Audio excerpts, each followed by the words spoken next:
એમ તો લોકો એવું માનતા હોય છે કે પત્રકાર એટલે સમાચારોને આદાન પ્રદાન કરનાર વ્યક્તિ, પરંતુ તાપીના પત્રકારોએ તમામ પત્રકારોને એક નવી રાહ ચીંધી છે, જે પાછલા 2 વર્ષથી પત્રકાર અધિવેશનની સાથે કર્મયોગી પુરસ્કારની ઘોષણા કરવામાં આવી રહી છે, જે અંતર્ગત સમાજ માટે શ્રેષ્ઠ પ્રદાન કરનાર, સંઘર્ષ કરીને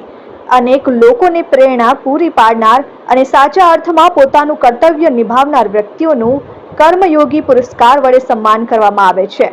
જે અંતર્ગત આજરોજ વ્યારા કાલિદાસ હોમિયોપેથી કોલેજમાં યોજવામાં આવેલ પત્રકાર એકતા પરિષદ અધિવેશન અને કર્મયોગી પુરસ્કાર 2024 શૌર્ય ચક્રથી સન્માનિત થઈ તાપી જિલ્લાનું ગૌરવ વધારનારને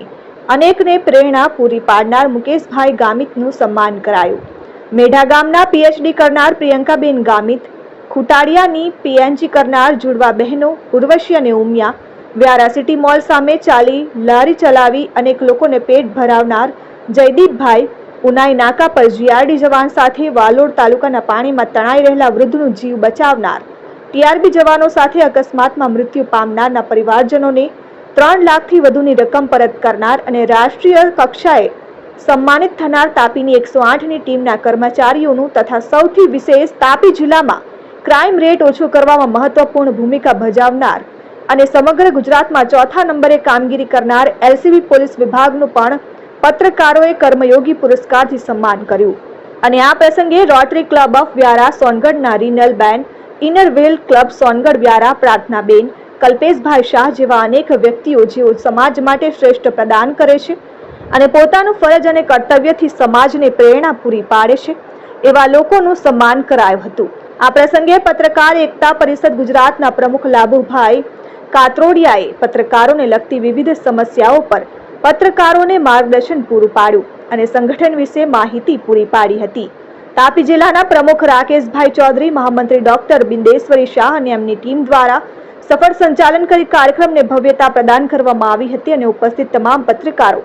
અને કાર્યક્રમને સફળ બનાવનાર દાતાઓનો આભાર વ્યક્ત કરવામાં આવ્યો. અધિવેશન આમ તો 1 વર્ષે એક્ઝેક્ટ મળ્યું છે. નિયમિત જો અધિવેશન મળતા રહે કે મિટિંગો થતી રહે તો સંગઠન સક્રિય રહે. એની સાથે વિશેષતા એ છે કે આખા ગુજરાતમાં અન્ય જિલ્લાઓમાં પણ આપણે સામાજિક સંસ્થાઓના તો સન્માન કે સ્વાગત કર્યા, પણ કર્મયોગીના એવોર્ડ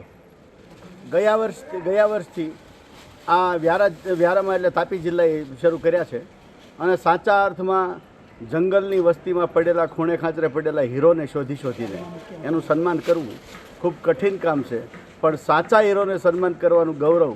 સૌ કોઈને હોઈ શકે અને એ સન્માન કરવાની આજે અમને તક મળે અમારા અધિવેશનમાં, ત્યારે અમને એનું ગૌરવ હોય અને આવા સાચા હીરોનું સન્માન થતું રહે તો જ સમાજના શ્રેષ્ઠીઓને પ્રોત્સાહન મળે અને સમાજના શ્રેષ્ઠીઓમાં એક સારી છાપ ઊભી થાય કે પત્રકારો પણ માત્ર પેન ને કલમ લઈને